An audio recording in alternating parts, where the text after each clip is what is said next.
தமிழர்கள் மீது இனவரி, அம்பிட்டிய தேரரை கைது செய்ய நீதிமன்றம் அதிரடி உத்தரவு.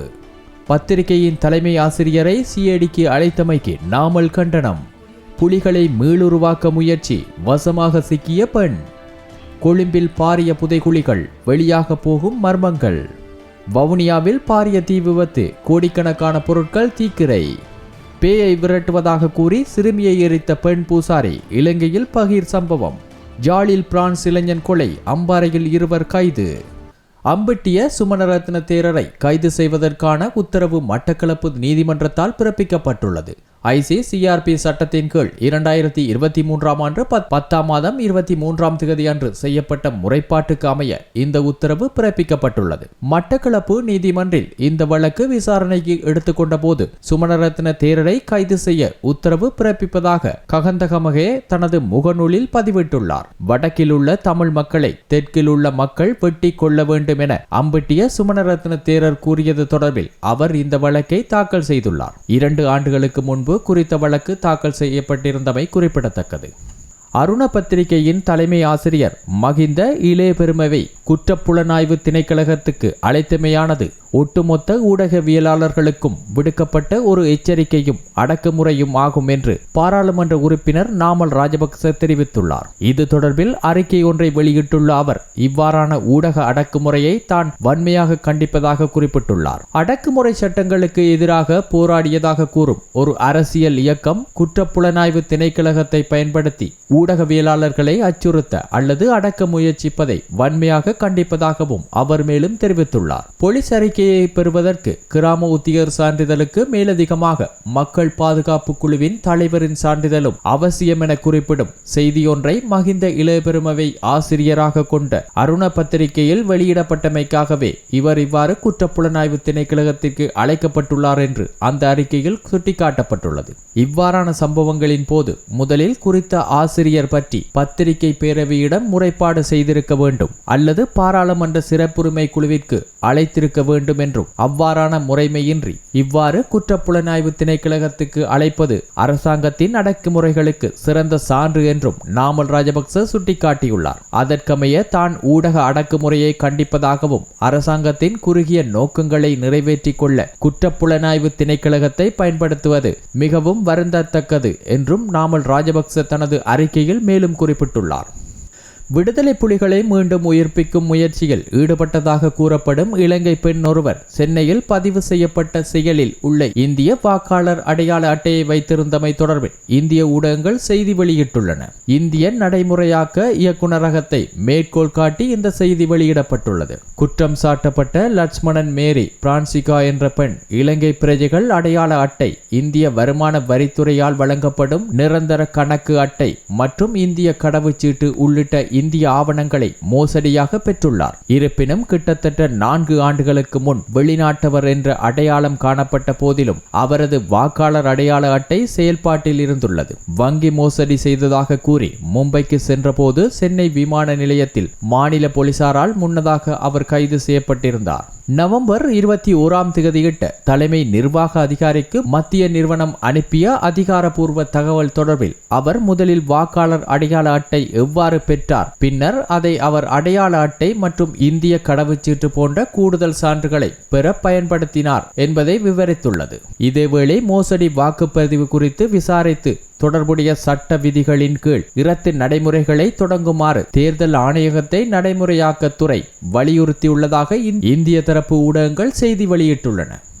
கொழும்பு துறைமுக வளாகத்தில் அகழ்வாராய்ச்சியின் போது கண்டுபிடிக்கப்பட்டதாக கூறப்படும் பெரிய புதைகுழிகள் குறித்து உடனடி மற்றும் வெளிப்படையான விசாரணை நடத்த வேண்டும் என்று மக்கள் போராட்ட முன்னணி கோரியுள்ளது. துறைமுக பகுதியில் எலும்புக்கூட்டு எச்சங்கள் கண்டுபிடிக்கப்பட்டதாக அறிக்கைகள் வெளியாகியதை தொடர்ந்து அந்த அமைப்பினரின் பிரதிநிதிகள் உத்தியோகபூர்வ தகவல்களை பெற நீதி அமைச்சகத்திற்கு சென்றனர். தேசிய நிறைவேற்று குழு உறுப்பினர் மற்றும் சட்டத்தரணி நுவன் போபகே இந்த கண்டுபிடிப்புகள் இலங்கையின் நீண்டகால கால காணாமல் போனோர் பிரச்சினை மற்றும் அரச வன்முறைகளின் கருமை நிறைந்த வரலாற்றை மீண்டும் நினைவூட்டுவதாக கூறினார். 1971ஆம் ஆண்டு 1988ஆம் ஆண்டு தொடக்கம் 1981ஆம் ஆண்டு கிளர்ச்சி காலங்களில் ஆயிரக்கணக்கானோர் பலவந்தமாக காணாமல் போனதாகவும் வடமாகாணத்தில் மட்டும் 12,000க்கு மேற்பட்ட முறைப்பாடுகள் உள்ளதாகவும் அவர் சுட்டிக்காட்டினார். கொழும்பு துறைமுகத்தில் கண்டுபிடிக்கப்பட்ட எலும்புகளின் அடையாளம், அவர்கள் எந்த சூழ்நிலையில் உயிரிழந்தனர்,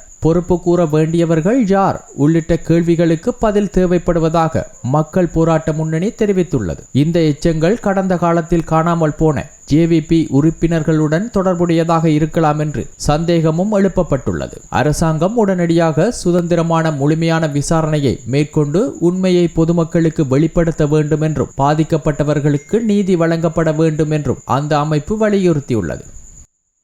வவுனியா கொரவபொத்தானை வீதியில் அமைந்துள்ள விற்பனை நிலையம் ஒன்றில் இன்றைய தினம் காலை திடீர் தீ ஏற்பட்ட நிலையில் விற்பனை நிலையம் முற்றாக தீக்கிரையாகியுள்ளது. குறித்த விற்பனை நிலையத்தில் மேற்தளத்தில் இன்றைய தினம் காலை திடீர் தீப்பரவல் ஏற்பட்டுள்ளது. அதனை அணைக்க ஊழியர்களால் முயற்சி செய்யப்பட்ட நிலையில் கட்டுக்கடங்காத தீ அனைத்து இடங்களிலும் பரவி விற்பனை நிலையம் முழுவதும் பரவியது. சம்பவம் தொடர்பாக வவுனியா மாநகர சபையின் தீயணைப்பு பிரிவிற்கு அறிவிக்கப்பட்டது. சம்பவ இடத்திற்கு சென்ற தீயணைப்பு பிரிவு ஊழியர்கள், பொதுமக்கள், இளைஞர்கள் தீயை அணைக்க கடும் முயற்சி எடுத்திருந்த போதும் கட்டுக்கடங்காத தீ அனைத்து இடங்களிலும் பரவி விற்பனை நிலையம் முழுவதும் முற்றாக எரிந்து நாசமாகியது. தீயை இணைப்பதற்காக ராணுவம் மற்றும் போலீசாரின் உதவிகளும் கோரப்பட்டிருந்தது. தீப்பரவல் விற்பனை நிலையத்திற்கு அருகாமையில் இருந்த ஏனைய வியாபார நிலையங்களுக்கும் பரவ முற்பட்ட நிலையில் கடும் முயற்சிக்கு மத்தியில் அது தடுக்கப்பட்டது. இவ்விபத்தில் விற்பனை நிலையத்தில் இருந்த கோடிக்கணக்கான இலத்திரனியல் பொருட்கள் மற்றும் ஆவணங்கள் தீயில் முற்றாக எரிந்து சாம்பலாகியுள்ளதாக தெரிவிக்கப்படுகிறது. தீ விபத்துக்கான காரணம் இதுவரை வெளிவராத நிலையில்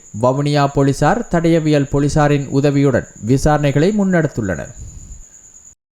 வெளிமோவ பொத்தானை பகுதியில் 16 வயது சிறுமியின் உடலில் பேய் புகுந்துள்ளதாக கூறி சிறுமியின் உடலில் இருந்த பேயை விரட்டுவதற்கு சிறுமியின் உடலில் தீ மூட்டிய தேவாலய பெண் பூசாரி கைது செய்யப்பட்டுள்ளார். குறித்த பிரதேசத்தில் தேவாலயத்துக்கு தனது பெற்றோருடன் வந்திருந்த 16 வயது சிறுமியை கரும்பினால் அடித்து தீப்பந்தத்தால் எரித்ததாக கூறப்படுகின்றமை அதிர்ச்சியை ஏற்படுத்தியுள்ளது. சம்பவத்தில் பலத்த எரிகாயங்களை ஏற்படுத்தினார் என்ற குற்றச்சாட்டில் பெண் பூசாரி கைது செய்யப்பட்டதாக கொரவபொத்தானை போலீசார் தெரிவித்தனர். கொரவபொத்தானை வெளிமோ பொத்தானை கபுகொல்லாவையில் வசிக்கும் 45 வயது திருமணமான பெண் கைது செய்யப்பட்டுள்ளார். இந்த பெண் தனது அறைகளில் ஒன்றில் சீதா மைனியன் என்ற பெயரில் ஒரு தேவாலயத்தை நடத்தி வருவதாக போலீசார் தெரிவிக்கின்றனர். தெய்வீக ஆசீர்வாதத்தால் பெண் பூசாரி நோயாளிகளை குணப்படுத்துகிறார் என்ற தகவலின் அடிப்படையில் மதவாச்சி பிளியங்கொல்லாவ பகுதியைச் சேர்ந்த பெற்றோர் தங்கள் 16 வயது மகளுக்கு சிகிச்சை பெற கடந்த 23ஆம் திகதி தேவாலயத்துக்கு சென்றிருந்தனர். 16 வயது சிறுமியை பேய் பிடித்திருப்பதாக கூறி பெண் பூசாரி சிறுமியின் உடலிலிருந்து பேயை விரட்டும் முயற்சியில் கரும்புகையை மூட்டி அடித்து எரிந்த தீப்பந்தத்தால் உடலை எரித்ததாக கூறப்படுவதாக போலீசார் தெரிவித்தனர். இந்த சம்பவத்தில் பலத்த காயமடைந்த சிறுமி சிகிச்சைக்காக அனுராதபுர போதனா வைத்தியசாலையில் அனுமதிக்கப்பட்டுள்ளார். இதனையடுத்து சம்பவம் தொடர்பாக சிறுமியின் பெற்றோர் அளித்த புகாரின் பேரில் பெண் பூசாரி கைது செய்யப்பட்டு மேலதிக விசாரணைகள் இடம்பெற்று வருவதாக போலீசார் கூறியுள்ளனர். பிரான்ஸ் நாட்டிலிருந்து நாடு திரும்பி யாழ்ப்பாணத்தில் வசித்து வந்த இளைஞன் கடந்த 19ஆம் திகதி வெட்டி படுகொலை செய்யப்பட்ட குற்றச்சாட்டில் அம்பாறையைச் சேர்ந்த 2 இளைஞர்கள் கெரோயின் போதைப் பொருளுடன் கைது செய்யப்பட்டுள்ளனர். வடமராட்சி பகுதியைச் சேர்ந்த ராஜகுலேந்திரன் பிரியந்தன் என்ற 29 வயதுடைய இளைஞனே கடந்த செவ்வாய்க்கிழமை படுகொலை செய்யப்பட்டார். குறித்த சம்பவம் தொடர்பில் நெல்லியடி போலீசார் விசாரணைகளை முன்னெடுத்து வந்த நிலையில் சந்தேக நபர்களை அம்பாறை பகுதியில் வைத்து கெரோயின் போதைப் பொருளுடன் கைது செய்துள்ளனர். கைது செய்யப்பட்ட 2 நபர்களும் வெளிநாட்டுக்கு தப்பிச் செல்ல ஆயத்தங்கள் செய்ததாக போலீசாரின் ஆரம்பகட்ட விசாரணைகளை தெரிய வந்துள்ளது. இருவரையும் போலீஸ் நிலையத்தில் தடுத்து வைத்து மேலதிக விசாரணைகளை முன்னெடுத்து வருகின்றனர்.